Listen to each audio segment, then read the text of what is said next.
Hello and welcome to a new video. Today we're gonna take a look at my rank 1 Serperior in the Open Ultra League. This Pokemon got a huge buff this season with Aerial Ace being 5 less energy, which gave it a faster move to get to, and also a decent coverage move with it. It's very great in the Open Great League, but let's take a look today if we can also find out if it's as good in the Open Ultra League. So, let's move right into the battle. So we're going to encounter the first battle here right now, our Giratina against the opponent's Giratina against our Auroras, which is going to be amazing.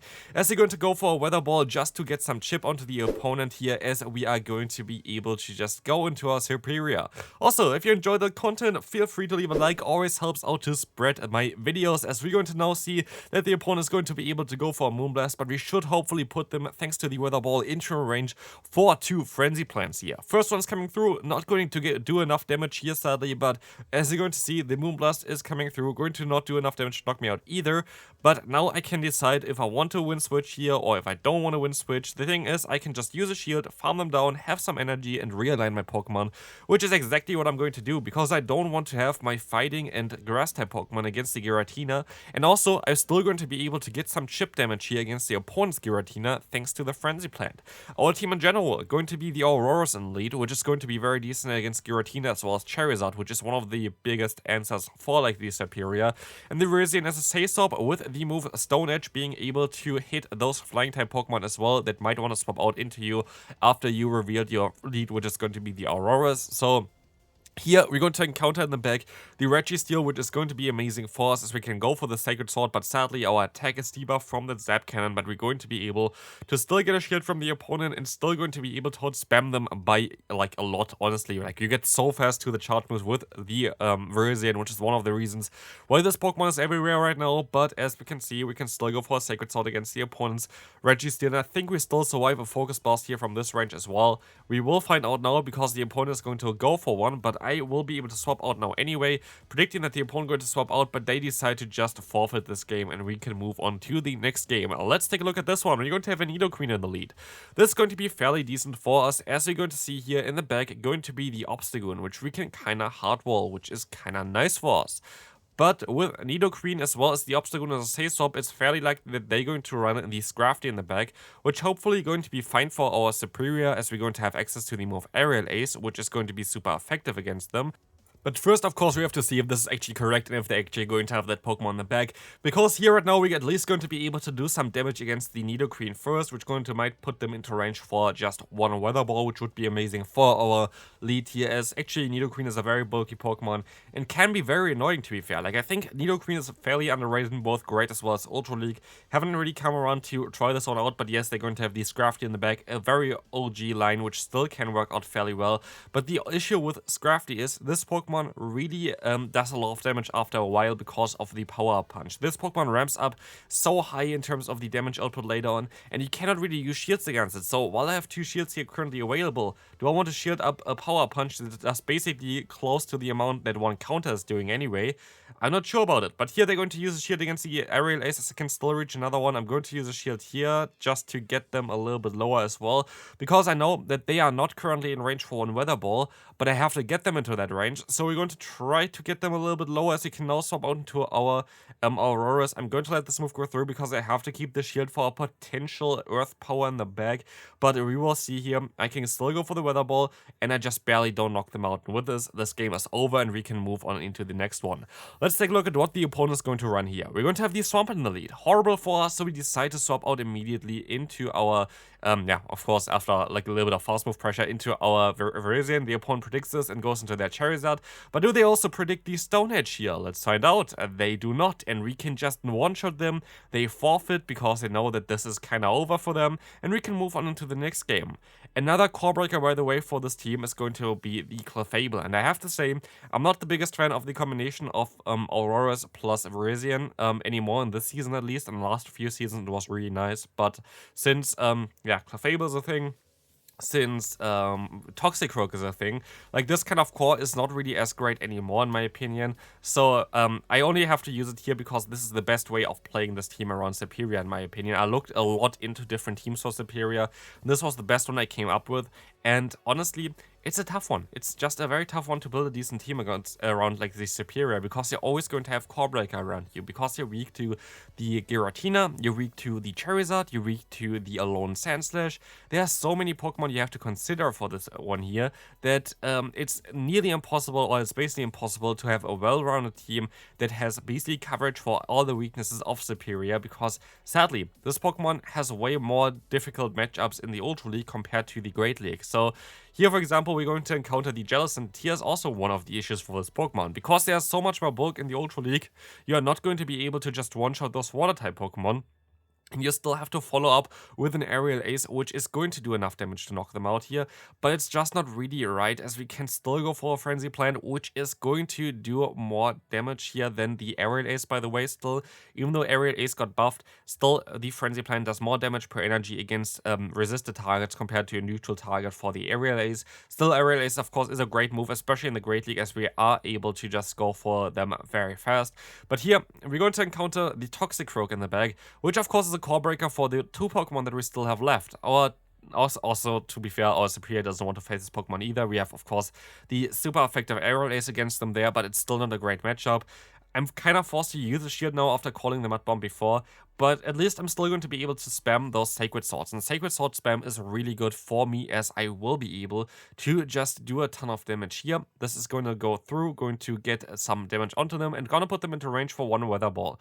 And I'm fairly certain that I'm going to try to swap out here. Yeah, look at me, I was trying to swap out, and this doesn't work. Like, the game just didn't let me swap out here for whatever reason. I was definitely forced to swap out. The opponent was able to swap out at the same time. So why was I not able to swap out? I wanted to predict that the opponent swaps into the Pidgeot, and now I'm in such tough spot just because basically Niantic just tried to screw me over here. But I'm still going to be able to reach a Weather Ball, and I'm still going to be even able to reach a second one, which is going to secure the knockout against the opponent's Toxicroak, winning us this game, as we can move on into the next one. We're going to encounter Toxicroak in the lead, which is so bad that I actually decide to go into my Serperior, because there's no real reason for them to swap out of here. This is a great matchup for them, but I will have to try to go for some Aerial Aces here, which is going to get them low, but I'm going to use a shield here, just in case it's a Sludge Bomb. They're gonna go for the bait, which is great for them, and they decide to swap out into the Steelix, allowing me to go for my own Frenzy Plant, which is going to do some decent damage. But as we're going to see here, they're gonna go for the Breaking Swipe before I can reach another one. So at this point, I decide to try to store as much energy, as many Aerial Aces as possible, as I can now swap into my Virizion, which will be able to tank those moves from the opponent's Steelix fairly easily, as well as we can just go for the super effective Sacred Sword on a CMP tie here, which is gonna do some very nice damage against them. I will be able to now let this next move go through, and we will see the Breaking Swipe is gonna get the attack drop again, as we're going to get out the Toxicroak. I have to let this move go through. It's going to be the Sludge Bomb, which is really unfortunate, because I'm going to be forced to go into my Serperior and go for the Aerial Ace spam. It's 40 energy now, so maybe we can still reach another one afterwards, but it's going to be very tough, and as you can see, our health is just too low, so we are forced to swap out here. Still most likely going to be able to get rid of the Toxicroak, but I should be at around half of my health at this point, as I'm gonna be able to go for my Charge Move now, or the ball is gonna get the knockout. But it's very tough to win this game, especially if there's a Heliolisk lurking in the back. Actually, great core, by the way. Heliolisk plus Toxicroak is a cool core to use, so you're a little bit weak, or like you're a lot, like definitely crazy weak against Swampert though with this core, but otherwise against like Giratina, for example, you're going to be able to actually beat this one with Heliolisk, which you don't want to face with a Toxicroak. So I appreciate and I definitely approve this team from the opponent. Does seem to make a lot of sense. It's a little bit weak though, otherwise against maybe Charizard, I'm not sure. Like, I think they use Steelix usually as a safe swap as well, but yeah, I'm going to encounter here next opponent having the Charizard as a safe swap here with the Dragonite in the lead. I kinda need to use my Auroras for both of those Pokemon. And as we're going to see here, I'm going to go for the bait, which is a little bit risky, but it doesn't really work out too well. But it also doesn't really work out too bad either, because I can just go for another one and get the knockout anyway. So we maybe wasted some energy there, but it's still going to be fine, and we don't have the attack boost, but it doesn't matter anyway, because I decided to swap out into my Virizion, and maybe, just maybe, I should have went into my Serperior instead here. But I wanted to go into this one here because I have access to Stone Edge, but I wanted to bait them first, because I think the opponent knows they have Stone Edge here, and they call that one. So if I go for a Sacred Sword here, they most likely think I have Leaf Blade otherwise, right? So I go for a Stone Edge again, and now they're going to shield this move, and I can only go for a Sacred Sword. And like this, if I just went it in a reverse order, I would have been easily able to win this game at this point already. But now it's going to be a tough one, because we're only going to have Pokemon that are weak to the opponent's final Pokemon, which is going to be the Cobalion. So, yeah, it's a little bit of a trickier one here. So you will find out that they're going to go for the Sacred Sword, and it's going to be a tough one. Maybe actually for this team, Charizard lead would have been also very fine. I think Charizard lead would have been also cool, because you're going to have that weakness of water typing, which you don't have with your backline. You still have access to Dragonclaw, which is going to be very decent against Giratina. But again, like, I feel like you would have needed some other saves up there. Like, I think Charizard plus Serperior is a great call, but you need something else in the back there to glue them together. I don't know what really could be there. Maybe some like Greedent, but like, I really don't like Greedent when I played myself. I always hated to play against it, but I always basically align mine against something like a Cobalion or something like that, where I really lose, like here for example. But yeah, like, I don't know, I tried Greedent out for a little bit. I didn't really like it too much. And here we're going to have the craziest core breaker for this team, because we're going to have the Alolan Sandslash here. Big applause for that one. I was able to at least catch the move from the opponent here, which is going to be the Drill Run, as we will see the Skeledirge coming in. So if we get hard counter with the lead, of course we're going to get hard counter with our backline as well, as we will be able to still reach the what's called the Stonage here against the opponent's Skeledirge, trying to get them low, as we will get the Disarming Voice onto us, which is gonna get the knockout against us. And we are going to take another charge move here, which in hindsight I shouldn't have done, because it's going to be the Shadow Ball already, and I didn't really get too much energy from this kind of interaction. So I'm still gonna be able to go for the Media Beam, but as we can see, they're gonna swap out into the Sandslash. I decide to bait here because I need to hit a Media Beam against the opponent, and they still have 2 shields left. They decide to no shield. And with this no shield, this game is over. There's no lot that I can do about it. There is literally nothing that I can do about it, but I was very surprised by this play, because like, one Media Beam would have most likely annihilated the opponent there, because it's stab, it's neutral, and it's plus attack there. So I don't know, like, it's a little bit awkward, but at least next game we're going to encounter the Serperior against the opponent's Cresselia. This is going to be a fairly okayish matchup for us, as we can just let the move go through, but sadly, they are running Future Sight, and the issue with this is that, unlike, for example, the Moonblast I can easily survive too, we will see here that Future Sight going to be able to two-shot me after a little while, so I'm actually going to be forced to use a shield here. I don't think I was actually forced to use this shield yet. I think I still would have survived it with a little bit of a health, but I would have been able to farm me down, and I didn't really want to have that. So I'm going to be able to just go for a charge move here, and I will be able to use another shield here, which is going to be the Future Sight again. And now I maybe actually going to be able to realign my Pokemon, which might be very beneficial, because you kind of really need realignment with the core that you have here of the the lead of the Auroras, as well as the Say Swap of our good friend the Virizion. Actually, I would have a really good Auroras to build, so maybe I'm going to do this eventually, because my IV spread on Auroras is not ideal. But maybe I'm also going to wait until maybe the meta shifted a little bit more, where Auroras can do a little bit more damage. But here we're going to now see that they're going to use a shield onto their Skuntank, but luckily they are having a Virizion lurking in the back. As we were able to hit this Weather Ball right now, I can swap out into my own Virizion. They have one fast move advantage, so I always have to keep this in mind. But I'm going to be able to definitely get some nice damage against the opponent, as well as I'm going to get out of there with quite a decent amount of energy. We will see here that they're going to go for another charge move. I can go for one more fast move after this one and go for my own charge move in order to try to knock them out.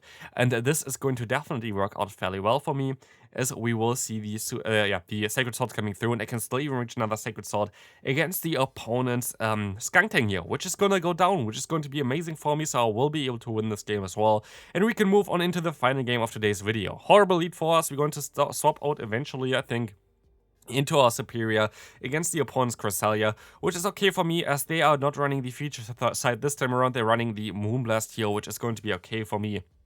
I can just go for the Frenzy Plant, do around like 35% of the opponent's health, and this is going to be okay for me, as I can just take those moves fairly easily. But it's, again, a matchup that I actually thought would be way better for Serperior, but I feel like always Serperior missed like a little bit of damage output there. So maybe Shadow Serperior might be decent. Like, usually you don't want to have a Shadow Pokemon that's bulky, but maybe Serperior, the Shadow form, might be the better pick to go for. And I actually kind of think it might be a cool one to use, but I don't know. Maybe eventually we're gonna get those Pokemon anyway. We gotta get like all the starters as a Shadow variant eventually. So hopefully this is going to happen soon, because I feel like Serperior as a shadow might be a little bit cool with just like those damage ranges that you're going to try to hit. So here we're going to be able to align our Pokemon, and as they're going to stay in with their obstacle against me, I'm fairly certain that they're going to have something like a water type in the back, because I don't want to swap that one in against our Virizion. And as you're going to see, it's going to be the Swampert, and that's going to be a fairly easy one to win here late game, as we will be able to just go ahead, go for the Sacred Sword spam. And that's going to be it for today's video as well. We will see here that I can still just go for the spam, as they can still go for an Earthquake, and an Earthquake we're even going to be able to still survive, as you're going to see here. And yeah, the opponent going to forfeit after this one. So yeah, that's going to be it for today's video. Honestly, Serperior, interesting Pokemon. I wouldn't say that is something that I would recommend you to build at the current time, because just the meta isn't really it for it. I think for like those limited metas, it might be a really solid pick. But yeah, let me know in the comment section what do you think about it. If you want to see more videos, feel free to subscribe to the channel as well, and I'll see you then. Bye bye.